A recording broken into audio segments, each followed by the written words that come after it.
Welcome to section 12.1. This is the 126th session of the CISSP exam prep series. In this session, we'll look at the mechanisms that harden network traffic. We'll answer several questions. Why does the base protocol suite need extra protection? How do old dial-up protocols still shape authentication today? What is the difference between PAP, CHAP, and EAP? How does 802.1x gate a network link? What does port security really mean? And how does quality of service protect availability? Why does this matter beyond the exam? Because you inherit networks built on protocols that were never designed to be safe. Picture a manufacturing plant with switches in every corner of the floor. Anyone can walk up and plug a laptop into a wall jack. The controls in this session decide whether that laptop gets a warm welcome or a locked door. You are the person who wires that decision into the network itself. Why does the base protocol suite need extra protection? Because the TCP/IP family was built to move data, not to guard it.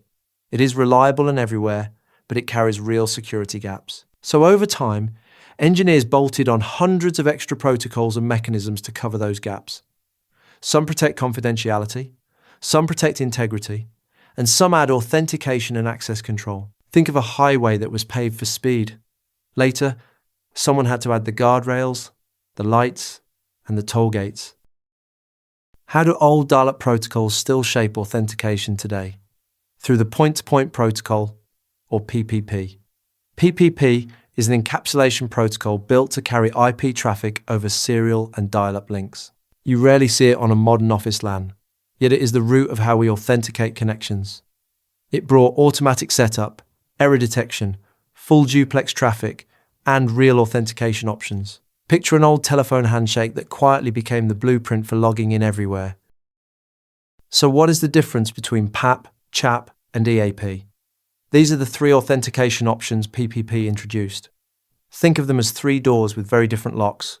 One sends your key in plain view, one never sends the key at all, only proof that you hold it.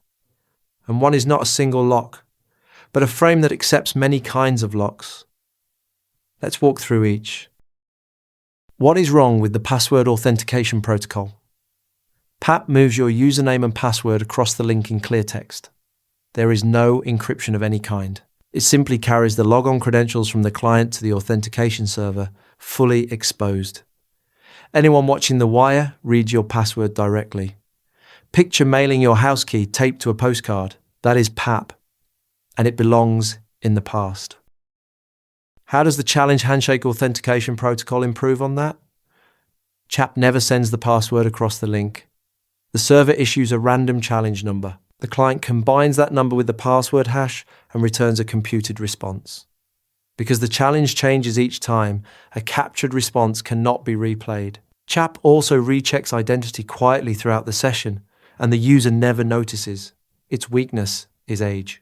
The original relies on the MD5 hash and is no longer considered secure, so the Microsoft version 2 variant, with stronger algorithms and optional session encryption, is preferred. What makes the extensible authentication protocol different? EAP is not one protocol at all. It is a framework that lets you plug in the authentication method you want. That means smart cards, hardware tokens, biometrics, or certificates can all ride inside the same structure. Some methods encrypt, and some do not, so the choice of method matters. Over 40 variants exist. A few worth knowing include the Cisco Leap option, now a legacy method to avoid, and PEEP, which wraps EAP inside a TLS tunnel for its own protection and mutual authentication. Others include EAP TLS, strongest when both sides hold digital certificates, and EAP TLS, which hides even the username. Think of EAP as an empty lock housing. You decide which cylinder to drop in. How does 802.1x gate a network link? It uses that same EAP structure to guard a port. Its formal name is Port-Based Network Access Control. And here a port means any network link, not just a physical jack. A device cannot talk to anything on the far side until it authenticates. On wireless, 802.1x acts as a proxy, forwarding each request to a central authentication server. Remember the exam trap. 802.1x is not a wireless technology. It is an authentication technology usable on switches, routers, firewalls, VPN gateways, and remote access servers. Its weak spot is timing, since it checks only when the connection is first made. So pair it with periodic re-authentication and session encryption. What does port security really mean? The term carries three separate meanings, and the exam expects you to hold all three. First, physical control of the connection points, so locking wiring closets, disabling unused wall jacks, and using smart patch panels that notice when a device is swapped. Second, management of the logical TCP and UDP ports, where an active service opens a port and every unused port stays closed, and firewalls can blunt the port scans that hunt for open ones. Third, authenticating to a port before you may pass traffic through it, which is simply 802.1x again. Picture a building with locked doors, sealed mail slots, and a guard checking badges. Same word, 3 layers. How does quality of service protect availability? Quality of service manages the performance of network communications under load. Most admins file it under performance, not security, but availability is one leg of the core triad. It watches metrics like bandwidth, latency, jitter, packet loss, throughput, and signal-to-noise ratio. Then it reshapes traffic, prioritizing time-sensitive flows like VoIP and throttling the rest. Picture a busy hospital hallway where staff carrying urgent supplies get the clear lane while routine carts wait. Keep the critical communications flowing, and you have protected availability. One more idea threads through all of this. What is transparency? Transparency means a control does its work unseen by users. The less visible a mechanism is, the less likely someone can dodge it, or even realize it exists, and the smaller its drag on performance. Think of a good referee whose calls are fair, but who never becomes the story of the game.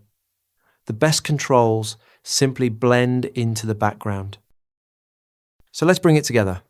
The TCP/IP suite moves data, but needs bolted-on protection. PPP gave us the authentication routes, from cleartext PAP to challenge-based CHAP to the flexible EAP framework and its many methods. 802. 1x uses EAP to lock down any port, and port security spans physical, logical, and authentication layers. Quality of service guards availability by shaping traffic, and transparency keeps strong controls quietly out of the way. Master these, and you can defend traffic the base protocols leave exposed. The MCQs covering all the topics and concepts from this session are available on rucloud.com. Practice the chapter-specific MCQs before moving on to the next session. Thanks for watching. If you have any questions or feedback, post a comment below or email us. I will see you in the next session.